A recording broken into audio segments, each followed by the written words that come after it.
Yes, lebo ya WCB Wasafi huenda iko mbioni kwenda kutambulisha msanii mpya katika lebo hiyo, ambapo miongoni mwa majina ambayo yanatajwa ni pamoja na jina la msanii Salu. Salu ni moja kati ya vijana ambao wameanza kuchipukia vizuri sana na wengi wamemtambua kutokea pale BSS, ambapo alikuwa ni moja kati ya wasanii ambao walishiriki shindano la BSS kwa mwaka uliopita na kuweza kuibuka mshindi wa pili. Na miongoni mwa baadhi ya taarifa ambazo zilikuwepo ni kwamba msanii Diamond Platnumz aliweza kusema kwamba atajitolea kuwasaini wasanii wawili ama watatu ambao wameshika nafasi za juu katika msimu wa BSS mwaka ule. Sasa tuliona kimya, lakini Salu alikuwa akiachia project zake yeye mwenyewe binafsi na tumeshuhudia zikiwa zinafanya vizuri sana. So siku ya hivi karibuni bwana, msanii Salu ameonekana kuwa karibu zaidi na msanii Diamond Platnumz ambaye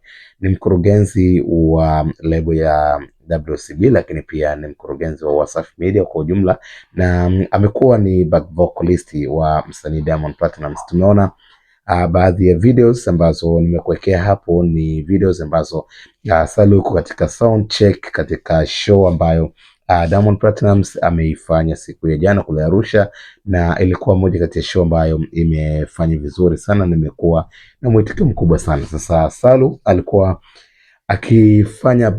akijaribu kufanya sound check kwa kutumia nyimbo ya Zuchu, lakini pia kuna wimbo wa Diamond Platnumz alikuwa akiwimba vizuri sana, la kisha ukiingia katika official content ya Instagram utaona kuna baadhi ya posti ambazo ameziposti kupromote show hiyo na kuweza kuomba mashabiki wa Diamond Platnumz ambaye amemwita mfalme kuweza kushiriki katika show hiyo kwa wingi zaidi. So tumeona show nyingi sana Salu amekuwa back vocalist wa Diamond Platnumz, na hii nafikiri ni moja kati ya njia ya kumjengea uzoefu zaidi kabla ya kumtambulisha rasmi kuwa miongoni mwa wasanii ambao wanakwenda kuunda lebo ya WCB Wasafi. So unaona kama hapo ambapo video hii ikimuonesha Salu akiwa anaimba ngoma ya Zuchu, na nafikiri si msanii pekee ambaye ameanzia katika upande wa kuwa back vocalist. Tunakumbuka wasanii ambao